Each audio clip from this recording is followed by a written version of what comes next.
Hey guys, welcome back. Today we're going to do NOCTERRA issue number 8 by Image Comics. Let's dive in.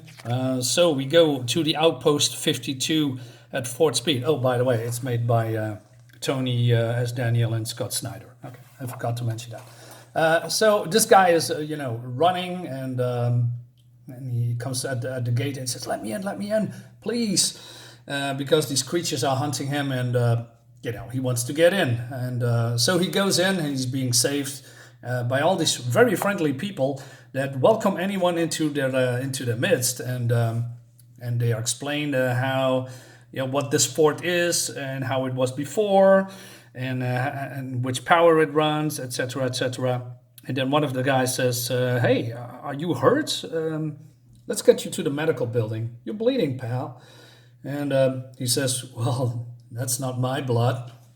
And then he shoots everybody. Oh man, this looks gory as hell. Very cool. So and then all these people, why are you doing this?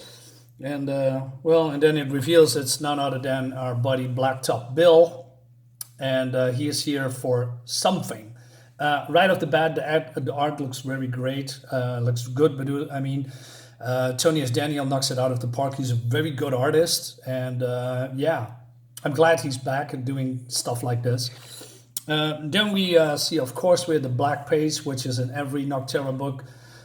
I've said my piece about that, so I'm not gonna, go into that again. We switch to the convoy. So Valerie, who is the main protagonist here, talks about that she wants to kill Blacktop Bill, that they are basically hunting them, and also that there's somebody says that, I believe it's Val, that this guy says that Blacktop Bill was, before he turned into whatever he is now, some kind of a military, he was part of a military group called the Nocturnes, made him their leader. Lots of killers that he says, and then some new guys in charge. Now, I don't know if that new guy just booted Blacktop Bill out, or that Blacktop Bill just defected, or we don't know nothing about it. I believe in issue 7 or 6, it was revealed that there was military groups covered in the same black goo or whatever it is that Blacktop Bill has been covered with. So, more questions. And... I'm sorry. So basically they are trying to find out where he is, and they need a map to do it, because there's some weird stuff going on. And then we switch to this scene here. Now, why I'm showing you this in this way? Because this scene adds absolutely nothing to the story. Now, I don't mind, throwing bits and pieces here, when it comes to characterizations or fleshing people out, but that's not the case. I mean, this girl is here since the beginning. I still don't know. Well, I know her name, but I'm blanking right now, because she is doing absolutely nothing into this book, and we are now issue 8 right now. There is no revelation where she's completely useless in my opinion. And she talks to this boy that they found, and they are. Try to connect with each other. And so there's some talking, but I think to myself, is this going somewhere? Does she have any, I don't know, stuff to do outside? And she does little bits and pieces here, but this whole section here, I don't know, man. It doesn't feel like this is of any importance. Also, I could be wrong. She talks again about the call sign. Now, she's saying that through the whole series right now, and I could be wrong, and I probably am wrong, but I'm admitting that I'm being so soured by modern day comics and politics that I think, is the call sign maybe another word for pronouns? I don't know. I just maybe see something that is absolutely not there. But she's keep hammering about the whole call sign thing.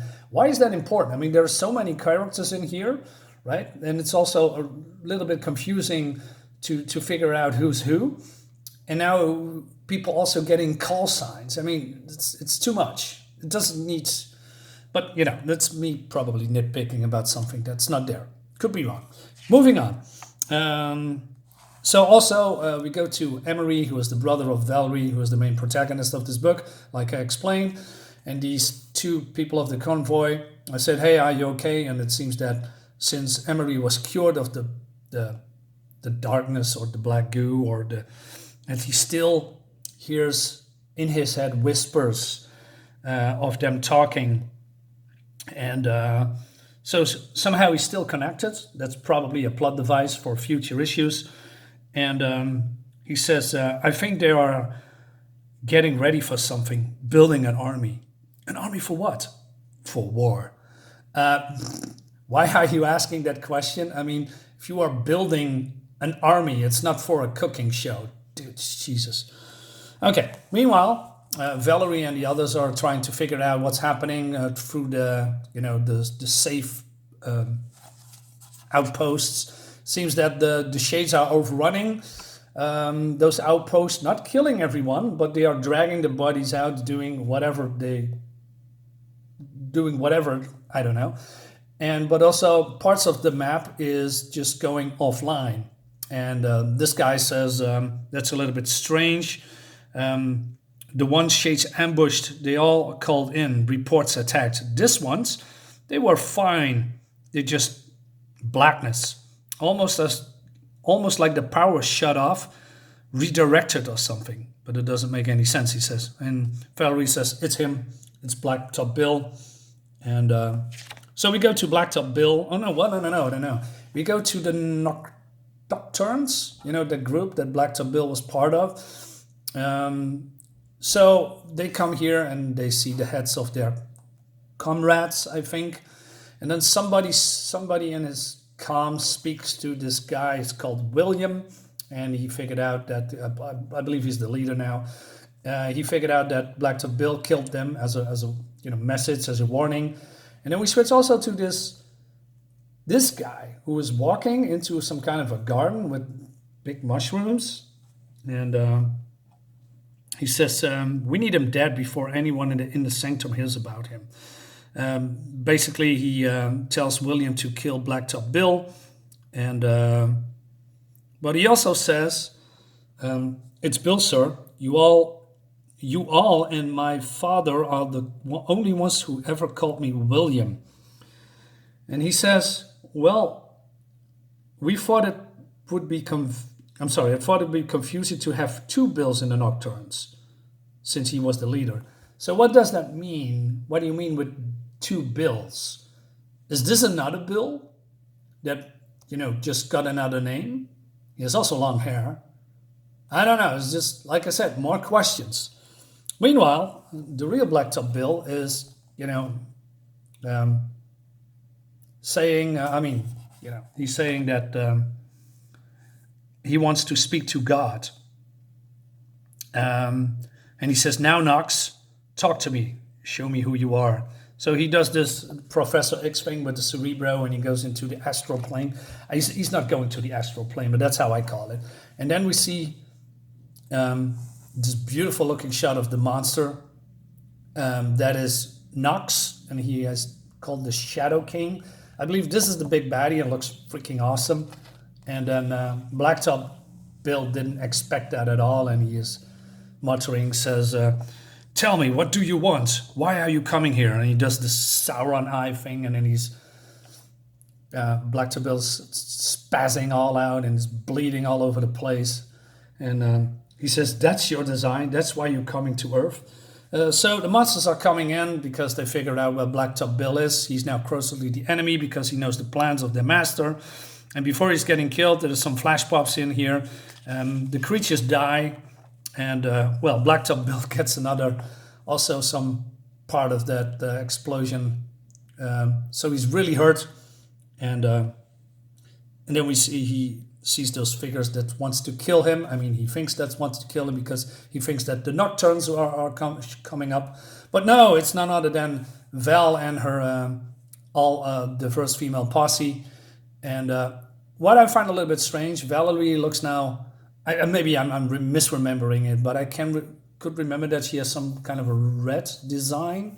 on her, a red suit, but now she's just generic looking girl. But okay. Anyway,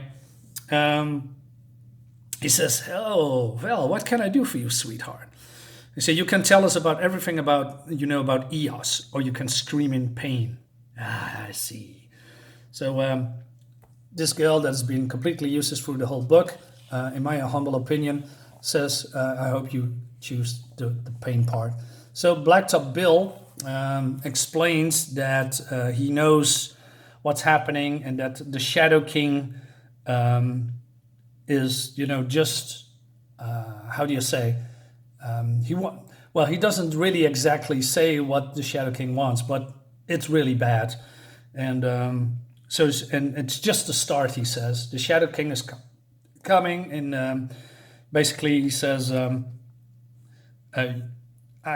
he was applying for a job because he felt always out of place, like he was a nobody, and so he thought by joining the dark side, if you will, he could be someone. But then he figured it out what Nox, the Shadow King, really wants, and now he wants to join forces with Valerie and her group of very diverse cast, and but the others are protesting, saying, "Are you kidding me? We're going to kill you here. You're not going to join us." But then Emery says that he speaks the truth, and that Blacktop Bill knows, well, not the location of the Black King or the Shadow King, but he knows the information where they're gonna get it, and they need to go back to when he was born, when he turned into this, and that's the birthplace or the of the Nocturnes. So Val, puts him in chains or in his cuffs, and she says, "This is bigger than all of us. Damn it, we need him. We need him. You know it, and I know it's no." And I know it. So whatever issues we all have, they have to wait until we get to EOS. "Bill, welcome to the Sundog Convoy." And he says, "Why, thank you. Now let's go save the fucking world." And it continues into issue 9. Art is great. I cannot blame the art. But some parts of the writing, I don't know. It's just the pacing feels off. Sometimes I think, "Oh man, this looks cool," and then we go to the right direction, or in the direction that this book needs to be. But then we get thrown more and more exposition about people that like this girl and this boy called Adam here, which doesn't make any sense in the story wise, because who is Adam? What does he do? What is his purpose? What is your purpose? I really don't know. Is he a big part of the story? We don't know. There is no hints that he is actually important to the story, or she in general. Just, maybe a little bit in the previous issue, but not in the latest couple of issues. She's basically doing nothing. So it goes, then it stops, and then it goes again, and then it stops again, which really throws me off the whole time. I don't know where this is going. I like the bit that we finally know who the big baddie is, but now we have the Nocturnals. We don't know what the Shadow King wants. We don't know who like I said, the Nocturnals are. Sorry, I said it before. But also this naked guy that walks in the garden. This one. More and more questions, and we at issue 8, and I have still no clue what's going on in this book. And that annoys me, because at some point there must be a big revelation. There must be a big payoff, or something big's happening that drives the story forward, instead of, taking little small steps and then we stop again, and then little small steps, stop again. The whole revelation with the big kahuna here, that's nice. That's a big one. But then we are stopping again, and we need to go to the thingamajig to find out where the big boss is, I don't know. It's good, but it needs to, go a little bit quicker, in my opinion. Guys, thank you so much for watching. Hope you liked the video. I'll see you next time. Bye-bye.